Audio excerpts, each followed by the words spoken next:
Defined expectations inside of an organization is something that's super beneficial to you, to your time management, and also for your team. One of the things that most companies do not take enough time to work through is job descriptions. So how can this help you, and why does it matter? This is a fantastic question. I'm Scott Sylvan coming to you live from Consulting Secrets on a perfect day to talk about business strategies, and job descriptions, and a fantastic day to talk about you. So, coming to you live from Sacramento, you just have to throw that one in there. One of the things that I see going inside of companies and organizations is I'll say, hey, give me an idea of what's going on with your job descriptions. I need to see your job descriptions. And most job descriptions are very loose. Like the sales manager job is to manage sales. Done. It's like 3 sentences. That's not a job description. That's a headline. And so, as you go through and you write these job descriptions, if you're taking a look at the org chart at the same time that you're writing your job descriptions, you're going to find handoff points. Okay. You're going to find points at which this person here, on a lower level, doesn't have the roles, responsibilities, and ability to make decisions as somebody above them. And they're not going to have the roles and responsibilities of somebody above them. And so in your job descriptions, you're going to want to be as detailed as possible and figure out, okay, what is this person responsible for at the end of the day? What are they going to be called to the carpet for? Like if they're in a meeting and something's not going right, what are they going to be called to the carpet for? Conversely, what are they going to be celebrated for? You can't just call people to the carpet. You also got to celebrate them. Okay. So what are they going to, what is the things that, the team's going to high five them? Like you had massive sales. So I'm going to give you some examples from a sales department. A sales manager should have their team members have a closing rate of no less than 40%. A team closing rate of no less than 40%. Okay, that's descriptive. If the team gets below 35%, then here's the things that are going to happen. You could go super tight on this. You could go a little bit more loose. But at the end of the day, one of the things that's going to help your people move faster through problems is to be able to explain, here's what you can do. Now, there's a secondary benefit of this.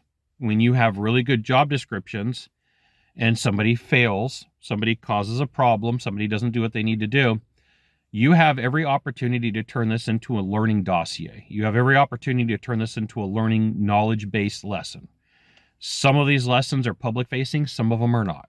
Okay, so some of them, depending upon what was done, can be talked about. Depending upon what was done, some of them, it may not be that big of a deal to have in an open conversation. And so you take really good notes and you say, hey, listen, we're going to put this into a format. Here's the description of what happened. Here is the possible solutions. Here's the outcome, and here's a solution that we find is going to work the best. And these knowledge bases turn into a quasi-standard operating procedure, but allow for somebody to go, in the lack of me not knowing, at least I can look something up that's similar, that I could try to figure out what I could do or what I may make this decision on. So in call centers, they have these things called first call resolutions. And so in a first call resolution, it's defined at what levels a CSR can give money back, services back, product back, refunds back before it goes to a supervisor, before it goes to a manager, before it goes to a department head.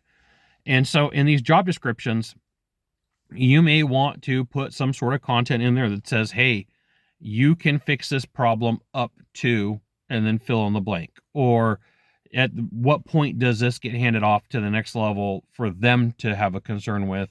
At what point do you call a manager at home and wake them up? Right? Like there's I look at it as green, yellow, and red.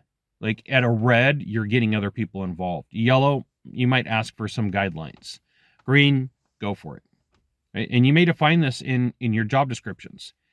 But what I find is most job descriptions are incomplete and it causes some problems. Now, conversely, about this much of the time, the job descriptions are way too tight. They're way too restrictive, right? So you in copywriting, in the world of writing ads, there's this technique where you go to crazy town and you overwrite, and then you pull back and then you start pruning and taking words away and letters away and ideas away, and you polish it. So one way to do this is to go to Crazy Town and write this job description that's overbearing, and then start chipping away at it, pulling back like 2 or 3 times before you roll this out. Of course, you got to get the legal blessing from HR, especially if you live in a state like California. But be aware, you could benefit greatly by having really good job descriptions. You got 1 of 3 things to do from here. Just 1 of 3. Find the subscribe button, click on it. Every time I send out a video, you'll get an update. 2, hit follow. 3, share this video with a friend. We'll see you soon. Thanks for watching.